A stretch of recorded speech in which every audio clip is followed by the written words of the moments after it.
Hello, I'm Dan DePietropaola, the National Medical Director of Compassionate Care Hospice, and I wanted to talk today on dementia and when to refer your dementia patient for hospice care. John Glenn, the Ohio Senator and former astronaut, once said, "The best antidote to fear is to know all that we can about a given situation." Dementia causes a lot of fear. Patients are afraid when they realize what's happening. Families are afraid for years. So one of our jobs is to shed some light so we can reduce the fear a little. What is dementia? Dementia is a syndrome of impaired cognition, memory, and intellectual functioning. In other words, it's global, and it's a decrease in mentation. It's acquired, you're not born with dementia. It's persistent, and it leads to progressive brain failure and death. And let me emphasize that last part. Patients who are demented are going to continue to get worse, and it is a disease that leads to death.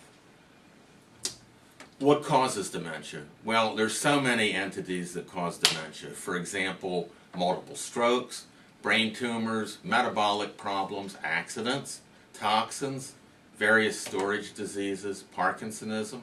The one that the public is most familiar with, and that probably causes a bigger share of dementia than anything else, Alzheimer's disease. A few facts. Dementia is never a part of normal aging. And I can address that personally. I have lots of patients, even at age 100, who don't have any dementia at all. Alzheimer's patients, to take them as an example, have characteristic changes in their brain at autopsy. And those changes, things like amyloid plaques, fibrous tangles, atrophy, nerve degeneration, are not present in the brain of normal patients, even in rudimentary form. They're associated with the dementia and the disease. Alzheimer's disease is only one type of dementia, but it merits special mention. 4 million Americans are affected at any given time.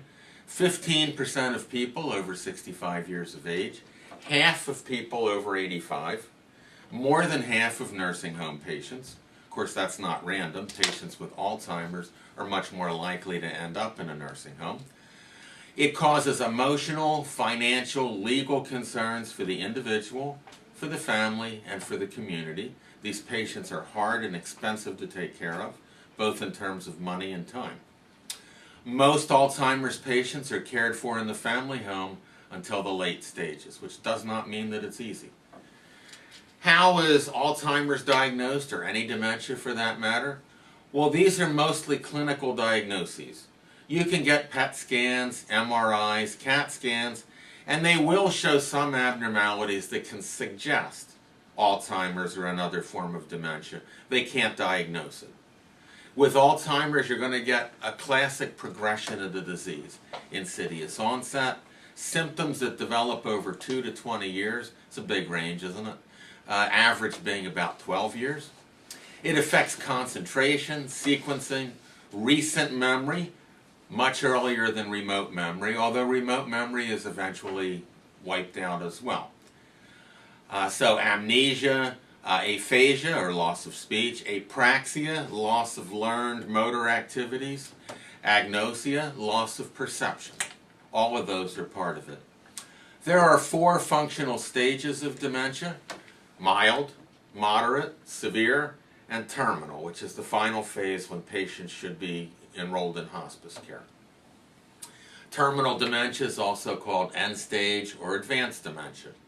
Whenever we have an entity in our society that makes us all uncomfortable, we keep calling it by different things. It's characterized by a loss of communication ability, ambulation, swallowing, and continence. What about care for people with Alzheimer's disease? It's the same for any advanced dementia. It doesn't much matter how you got there. Consider medications at an early stage for Alzheimer's, because Alzheimer's is really the only form of dementia where there is a definitive treatment, although not always a very good one. Good diet and daily exercise are excellent for any dementia patient. Adhere to routine. Dementia patients like routine, so they don't have to try to remember what happens next. Provide a safe environment. Dementia patients are easily injured. Nonverbal stimuli that the patient finds reassuring. A lot of dementia units have pictures on the wall and furniture that date back 50 or 60 years because these are familiar nonverbal stimuli for the patient that make them feel comfortable. They can remember their youth. They just often can't remember what just happened. Provide meaningful activity, looking at old photo albums, spending time with their families. Consider respite care. This doesn't always help the dementia patient, but boy can it help the family. This is a hard job for the family, taking care of somebody with dementia. And a caregiver who's rested and has had 4 or 5 days off because of respite care comes back as a much better caregiver. Support what remaining capabilities your patient has and compensate for lost ones. For instance, sometimes you'll have a patient who made their living in some form of mathematics, like accounting. They will find it very distressing when they start losing that ability. So start compensating by helping them remember what they can do. What medications do we have for cognitive symptoms? There are many medications for cognitive symptoms, and the brand names are familiar to most of us. But nothing even approaches a cure. These medications can mitigate symptoms for 9 months to a year. Often families will appreciate that, but you can only expect it to help early in the disease. Non-pharmacologic treatments are the most important. Pleasant events. Even fairly demented patients look forward to family events, weddings, Sunday dinners. Get the patient out of the house when you can. Senior centers, support groups, and care for the caregiver. Periodic respite care, as I've already mentioned. Support groups for the caregivers. Treat depression if it emerges, and it just about always will sooner or later. It's very hard to take care of somebody who's demented, and caregivers get depressed. They lose big chunks of their life.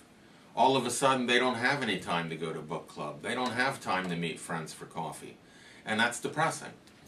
The Alzheimer's Association is a wonderful group of people in any community to work with, and there's a book that I always recommend, 36-Hour Day by DePietropaola. I found it so fascinating that I read the whole thing in a bookstore while I stood there one night. Of course, that didn't help their sales.